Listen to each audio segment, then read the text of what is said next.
I would like everyone to welcome really warmly Dr. Raj Parti. So one thing she forgot to tell you, that my full name is Raj and the last name is Parti.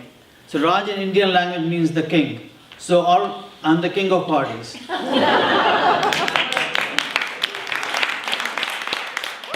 You know, in my previous life, when I used to go and see the patients in the morning, I would say, "Hi, my name is Dr. Parti."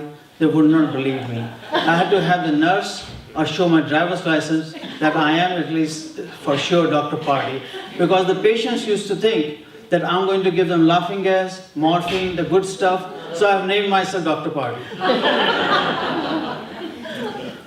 So today, my friends, I'm going to share an experience, my near-death experience, which happened in December 2010. It changed my life forever.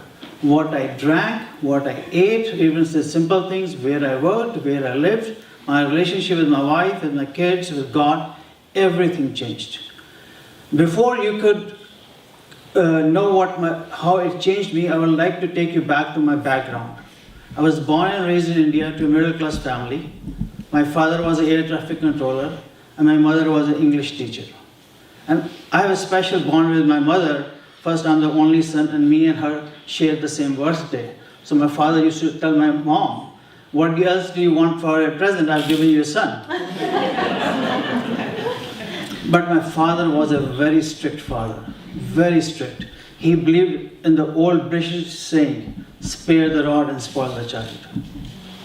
I was an average student, but in my 10th grade, I got into very bad company. I started smoking, I started drinking, and started watching movies during the school time. And one day I was caught. The principal called my father to the school. And then I knew what was going to happen at home. I got the beating of my life. My father used a baseball bat, actually it was a cricket bat, and I could not go to school for 3 weeks. But something in him also changed. That after 3 weeks were over, he realized what he had done. And then he started waking me up at 4 o'clock in the morning and making me study. So much so, I started standing first and second in my class. I became on the top. Then I started thinking of having a proper career. And for that, I have to get permission from the vice principal. Just a sip of water.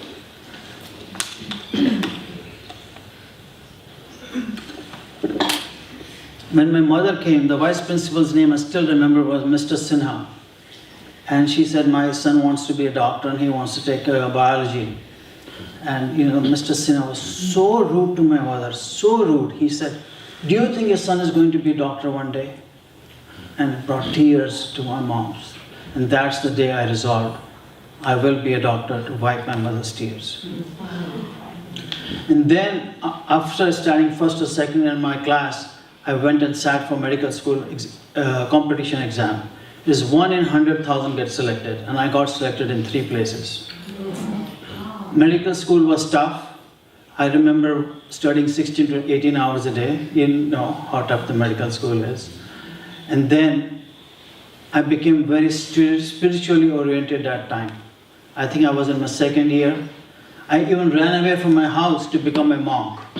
And then the president or the head monk told me, "Your time is not right now. Go back and your time will come." After finishing my medical school, I came to the United States to pursue more studies, to specialize in a different branch. I still remember landing at JFK Airport on 22nd of October 1982 with only $500 in my pocket. My friend picked me up and we were 4 doctors studying for the exam, living in a 1-bedroom apartment. And to survive, I drove taxis, sold newspapers on the New York subway stations, and also worked as a guard. But taxi I remember very well because they tip, after thing, and I would tell them that I'm a doctor, so as a sympathy I used to get a bigger tip. So after I did my residency at Vanderbilt University in Nashville, Tennessee, my daughter was born there, so I have a very close bond with Nashville, Tennessee. I came to California because my sister lives in Fresno. Her husband is a cardiologist there. And then I was living in Los Angeles. I went to Bakersfield, just do a 2-week of temporary job we call locum. And I'm still there, it's 25 years. It's hard, but I'm from a hard country, so I'm used to it. Now, my life became an American dream, but American dream became a runaway American dream. It was every few years a more expensive car, a bigger house, and bigger house. There was no limit to it. I call them the toys I was running after. My last house was a 10,000 square foot house on a golf course and a lake. And I drove expensive cars. I had a sports BMW, my wife had a sports Mercedes, and as extreme SUV, I had the Hummer to go with all these things. I was a bad boy at that time. You know, it only gave 8 miles a gallon, but I didn't care about the environment that time. I still remember, especially if a small car used to cut me off, I used to go behind them. And the poor guy would see a tank coming and just move away. But inside, something was missing. The fulfillment was not there, no matter how many toys I bought, how big a house I built. And then my life was very stressful also. As an anesthesiologist, I was specializing in cardiac anesthesia. For that, we stop the heart totally. And after the surgery is done, we jumpstart the heart with like 2 jumper cables. You know, the heart starts beating again. But sometimes, no matter how hard we try, the heart does not start and the patient dies. But we have to go and tell to the family what happened. That used to be so painful. But we have another patient to put to sleep in a half an hour. And so I never had the time to process my own emotions. I had to go out and now do another case, like happy, smiling for everybody. So when I used to come home, days I was not on call, because I don't want to jeopardize anybody else's life. I used to start with 1 scotch. 1 will become 2, 2 will become 3, and then I'll go to sleep. That was my stress management by, drinking. And my typical day used to start early morning. At 6 o'clock, I would be rushing to the hospital. With one hand, I would be drinking coffee. With one hand, I'll be also taking a sandwich, eating a sandwich, and then talking to my stockbroker, because the New York stock market opens at 6:30, and then also talking to the nurse about my first case. This was multitasking at the extreme. And of course, I was driving too. So my life was continuing like this, not fulfilling from inside, but from outside, it was at least very fulfilling anybody who saw my lifestyle. Me and my wife were sitting in our backyard and admiring our golf course and the house. Especially we were talking how far we had come with only $500. And I forgot to mention that during my residency, I came to America as a single, I got married. It was a semi-arranged marriage. I went to India twice, and my father had selected about 15 girls for me to choose. But we had a choice. Me and my wife could say yes or no. And then, the first time I didn't like any. And then the second time, my wife was number 5th. I literally fell in love with her in half an hour. And we said, let's get married. I only had 2 weeks vacation as a resident. And then I saw her for the first time on 29th January, got engaged to her on 31st January, and got married to her on 12th February. That was fast. And then my mother, as an assignment, as if she's giving me an assignment, says, my son, I want to be a grandmother soon. And I said, Mom, don't worry, I'm working very hard at it. And me and my wife had a baby boy 9 months, 9 days later. You're fast. I worked hard. We were sipping tea when the phone rang. On the phone was my urologist, Dr. Chang. He said, Raj, are you sitting or standing? I said, no, I'm standing where I can sit down. He said, there's a good news and a bad news. you have prostate cancer. Because it was a diagnostic test done because PSA, which is a screening test for prostate, had doubled in 1 year. He said the good news is that it is in early stages and it can be removed with a radical prostatectomy, taking the whole prostate out. But the bad news was that you have to go through surgery. So I was in a state of shock. It felt like the earth below my feet had moved. And then I spoke to my wife, what happened? What's the news? So next day we went to see Dr. Chang, and we decided the best course was to get the surgery done. And we found the best surgeon was in Florida, who did it laparoscopically without opening the whole body. So we got the surgery done end of August 2008. But the surgery went fine, but it left me with a lot of complications, like chronic pelvic pain, repeat scarring, not being able to go to the bathroom, incontinence, impotence, and it was very, very stressful. And for chronic pain, I was prescribed narcotics, Oxycontin, Vicodin, and I got dependent, and then I was addicted to them. And I was the one who used to write these prescriptions as a pain management specialist and as an anesthesiologist. And then this all led to depression. And depression is, if somebody has not gone through it, is very painful. Very painful. I was on 3 antidepressants at one time. 3 antidepressants. And repeat scarring required lancing or taking the scar out repeatedly. And I had 7 surgeries in 2 years. The last surgery was in December 2010. That was a surgery done to place a special device so I could control my bodily functions. But that surgery went fine again. But 2-3 days after the surgery, I started having fever, redness, and swelling. And that swelling progressed and progressed. I had the surgery at UCLA. So on Christmas Eve, I had a fever of 105. I was trembling like a leaf, and I could not go to the bathroom. So the doctor told me to come to UCLA hospital right away. And from Bakersfield to UCLA is about a 2 hours drive.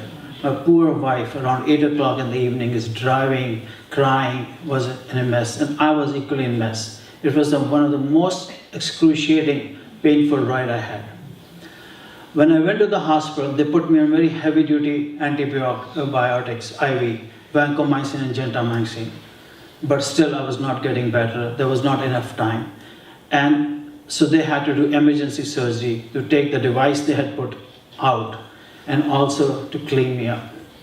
So when they did the emergency surgery on Christmas Day 2010, after 15-20 minutes, I saw myself looking at myself about 10 to 12 feet higher. I had an out-of-body experience. My first reaction was, as a man of science, did somebody put some LSD in my anesthesia? And actually there is a drug, anesthetic drug, which we use on kids for burn dressing changes, ketamine, which is almost like LSD. And I was wondering why would he use ketamine or LSD on me? So I saw myself about 10, 12 feet high, and I saw my body, the surgeons cutting it open and cleaning me up. And from there, I would love to say I went to a very serene place, but that was not the case with me. I went to a realm where there was fire, thunderstorm, lightning in the sky. I could hear other souls crying and wailing. And I was taken there kicking too. I didn't want to be there. And it was smelling of burnt meat. And then I was wondering, why am I here? What have I done?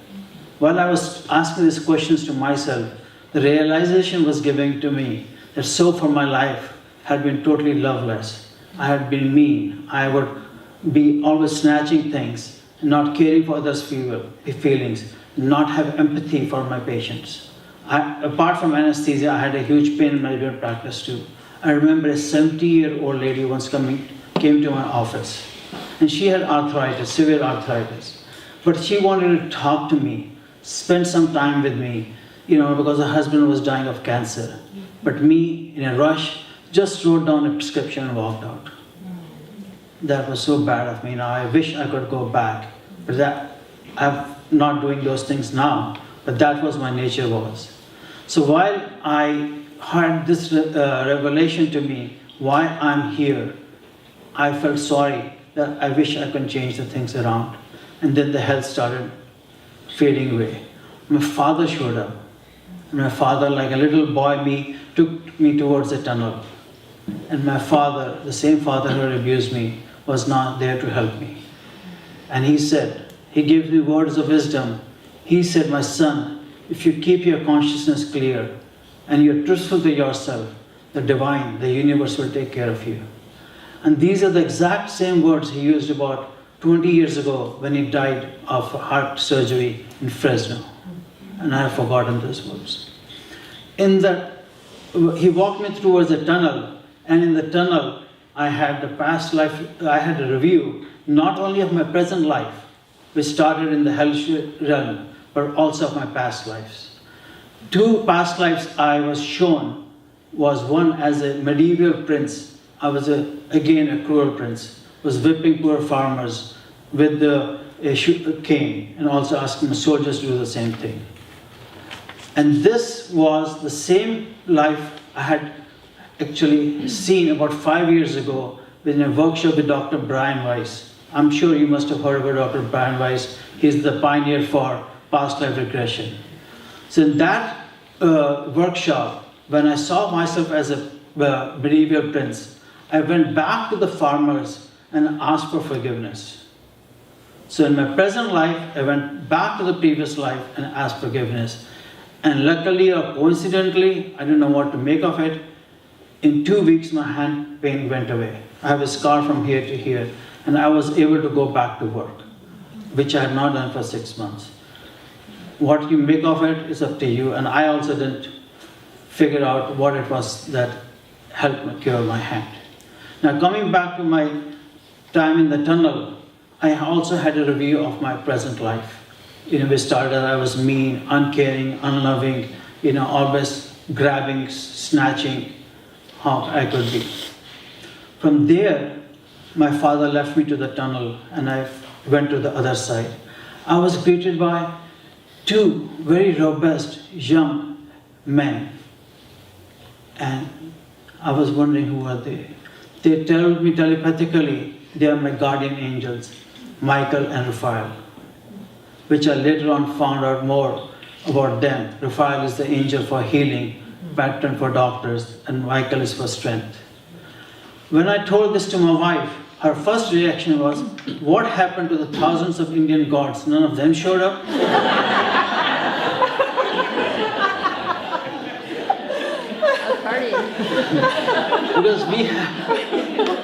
Because we have a God for family, we have a God for country, we have a God for state and city. We have thousands of Indian gods. At one time it was estimated the population of the gods and goddesses was more than the population of human beings in India.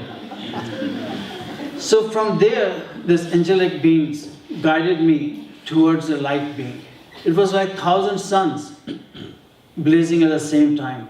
But strangely, the light was very calm and soothing. It didn't hurt at all. It was bluish white light. And in that presence, I was made to realize that my life will be fine. I'll have to go back. But my life will be totally different. I will have to lead a very spiritual life. I'll have to give up my career as an anesthesiologist and be a healer of the soul, as Barbara mentioned. And be a nice person now. That's my second chance. And then, while I was listening, or actually it was more of knowing, some words flashed in the sky, which read A Course in Miracles. And being a Hindu, having raised in Hindu environment, I had no idea what they meant. Later on, I found out that it's a metaphysical book popularized by Marianne Williamson. So while I was there soaking this love, all my 5 senses were soaked with love. I could hear love, I could see love, I could taste love, I could or else Smell. smell love, you know. And then I suddenly woke up in the recovery room with a joke. My first reaction was of gratitude. I wanted to go down on my knees and thank the divine for a wonderful experience I had. Then the anesthesiologist came, and I verified with the anesthesiologist that he had told a joke in the surgery. But I can't tell you guys the joke because it was not a clean joke.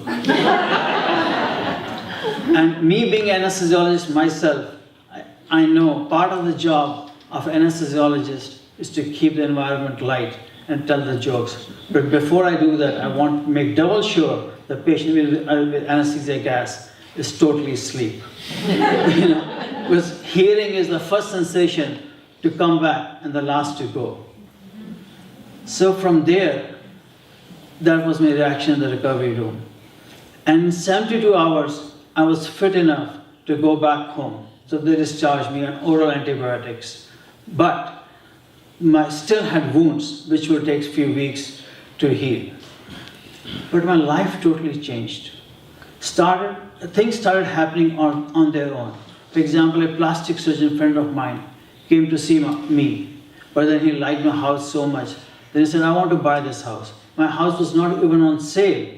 And then we wanted to, as instructed by the light being, we wanted to make life more simpler.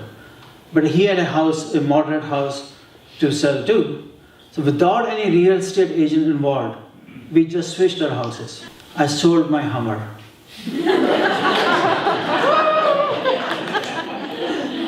and then my lease for my sports car expired. So instead of getting another sports car or another toy, I bought a Toyota Camry, a hybrid. So my life literally and figuratively went from Hummer to hybrid.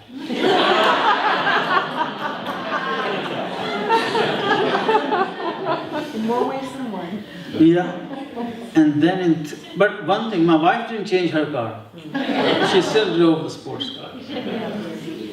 Then, within 3-4 weeks, I resigned as an anesthesiologist. I was the chief of anesthesia at Bakersfield Hospital. I was not good to the patients, but technically I was very good. I loved my job. If it was up to me, I would still be doing anesthesia and not talking to you guys. But now, I feel it's an honor, it's blessing that what I went through. And then my life changed in every way you can think of. I became regular in meditation. So instead of drinking for stress management, I started meditating regularly. And food-wise, I'm a Hindu. I used to eat beef before, which we're not supposed to eat as a Hindu. I stopped eating beef.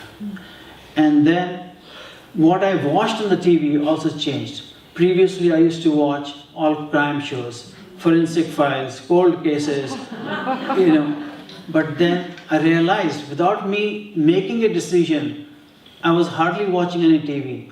But when I was watching TV, I was watching food channel, travel channel with my wife. Food channel, But it's actually a very good channel, it makes you feel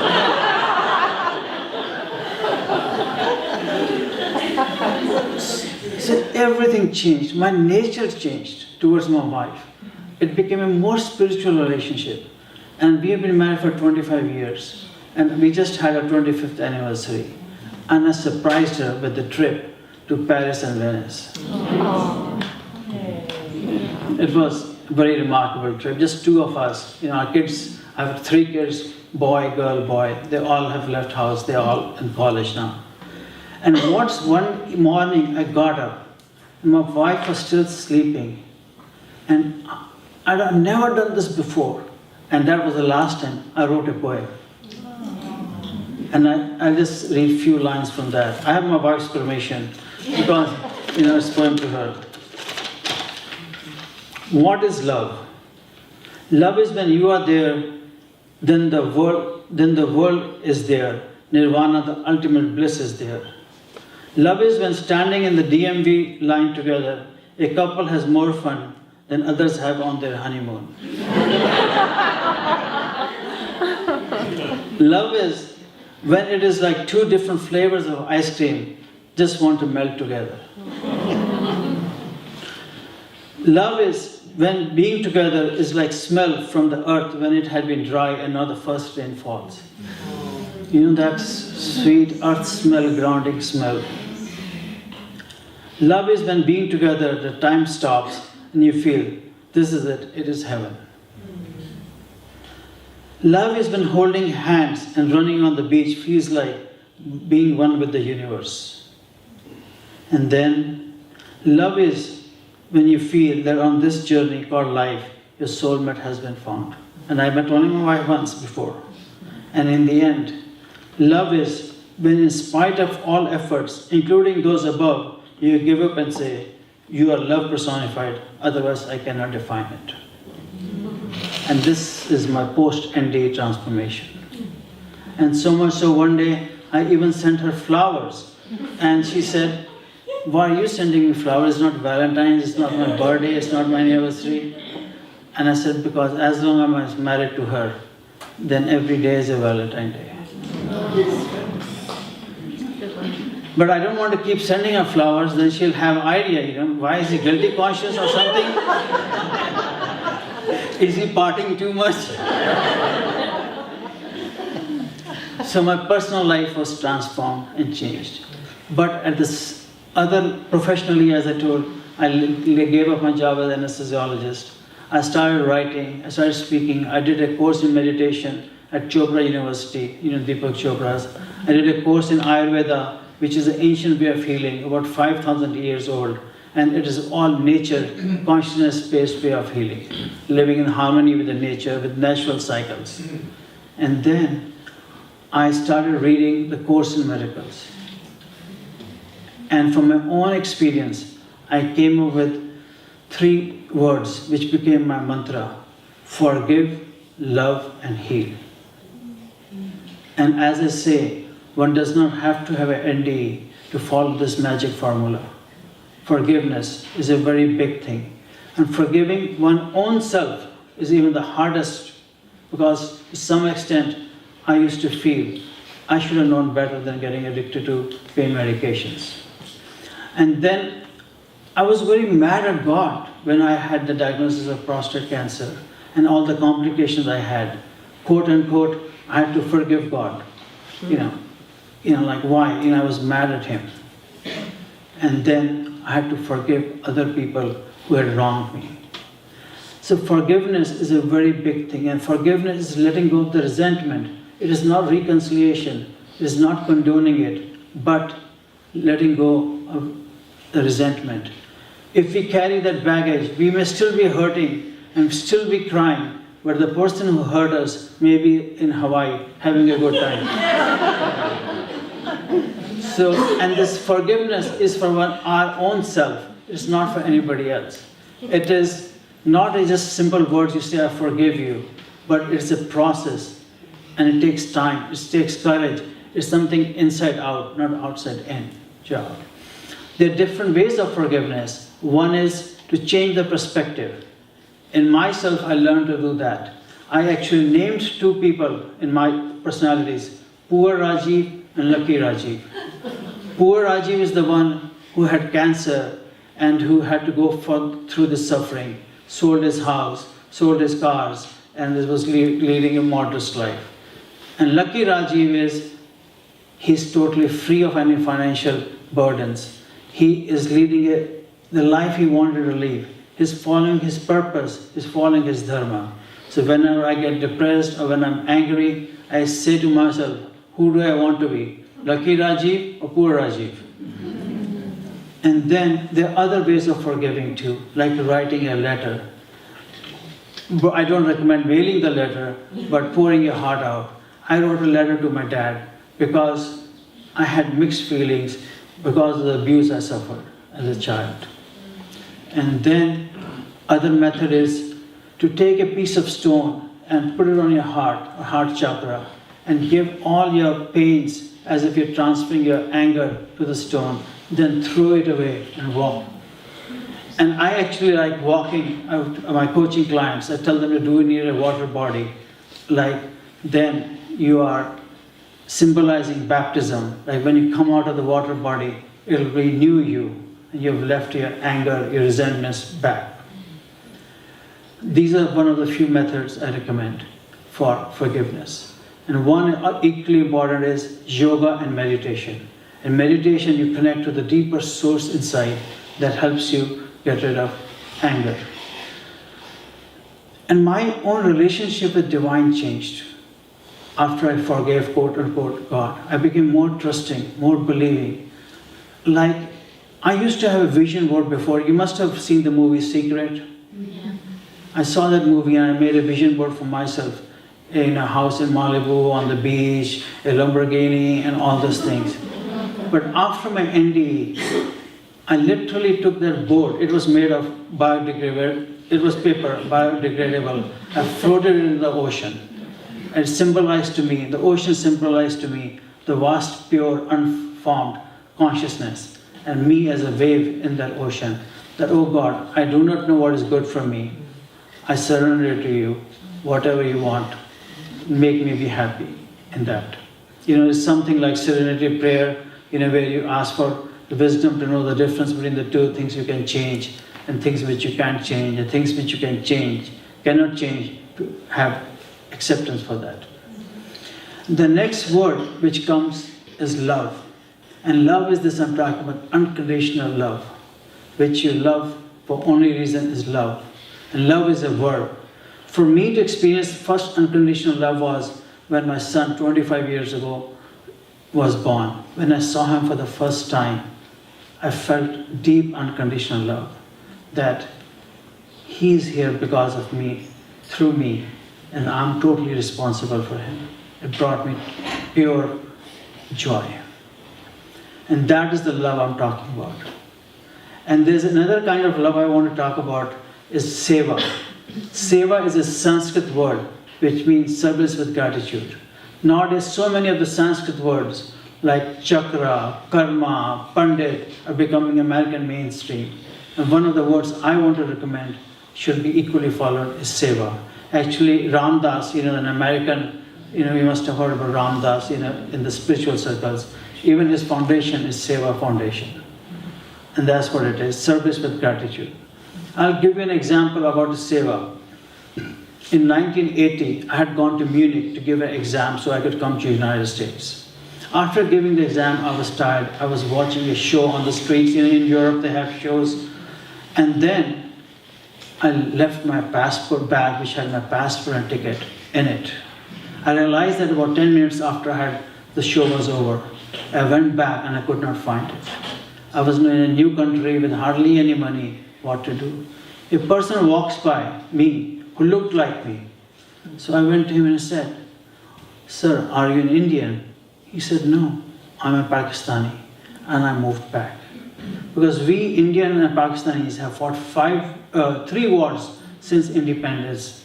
We were one country one time, but we split because of religion. We still fight, but that time we had just had a war in 1965, 71, in 1971, and there's always some border firing going on all the time.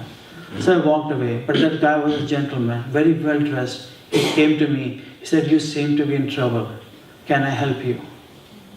I had no choice. He seemed to be a very genuine guy. I told him what my situation was. That guy took me to his house, gave me food, gave me shelter, and next day even took the day off to show me Munich. I still remember visiting the old Olympic Stadium. And when we came home, my passport and ticket was there because he had made few phone calls and the police had found my passport and ticket. Now for that guy, what he did to me was just pure seva. He did this just for doing it, not that he's going to get any reward from it. It was just doing it. That is what seva I'm talking about. And another form of love is when you share it, it grows. For example, I knew a lady, Charlene, who was married for about 30 years. She and her husband had a florist shop, and the husband died of a heart attack. She lost all hope. Her business was going down. She had nothing to look forward to. And then one day when she comes home in the winter time, old lady is sitting in her porch and saying, "Diana, Diana." And the lady was freezing, so she took her inside, gave her some warm blankets, gave her some hot chocolate, and then she figured out where the lady was from a nursing home nearby. She drove her there. But it does not end there. Then next week, she went to check on her. And then she took flowers with her a week following that. And then she started taking flowers and visiting at least 2-3 times a week, not just that lady, but the whole bunch of ladies. And she got known as Flower Girl. She brought so much of joy to everybody that her own life became more fulfilling again. It brought her joy. This is by sharing love, it increases, it multiplies. So we have forgive, we have love. And then comes the healing. The healing happens at 4 levels: physical, mental, social, and spiritual. Like with physical, if one is leading a good life, there's less stress, there's less chance of a heart attack, there's less chances of stroke, less chances of high blood pressure. And then at the mental level, one is free of headaches, one has less addictions, and one has less depression, like thing I had to go through. And then at a social level, it brings fulfillment and joy.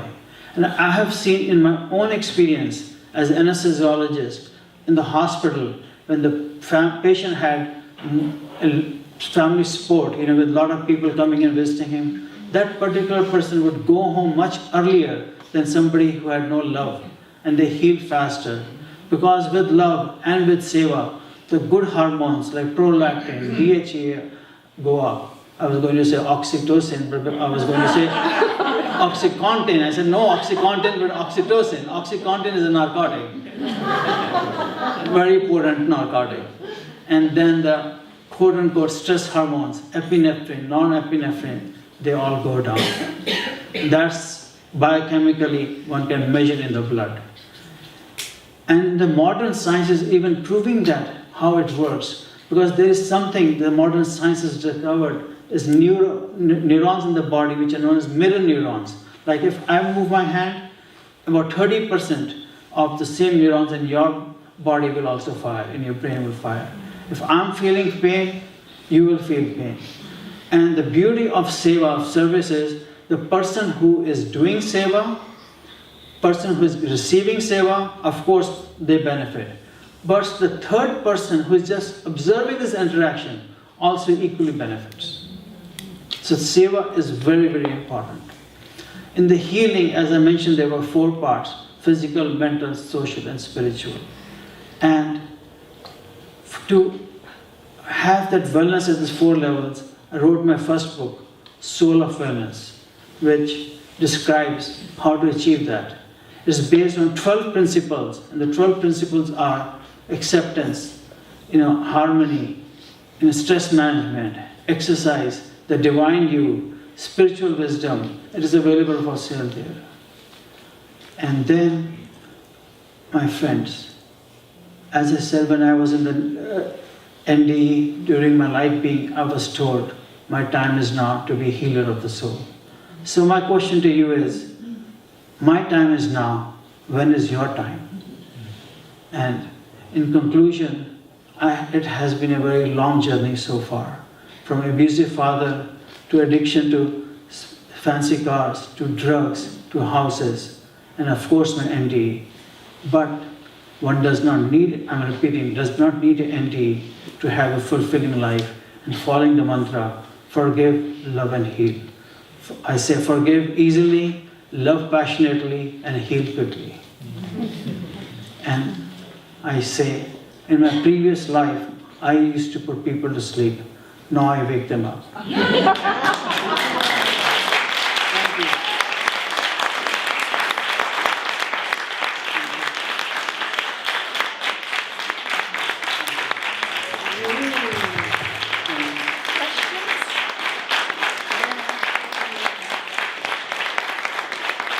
Yes. It's just so unusual to hear anybody talk about a bad experience when they first start D&D. And, Evan Alexander has... Similar, yeah, he talks about the ground. Yeah, warm eye view. Yeah.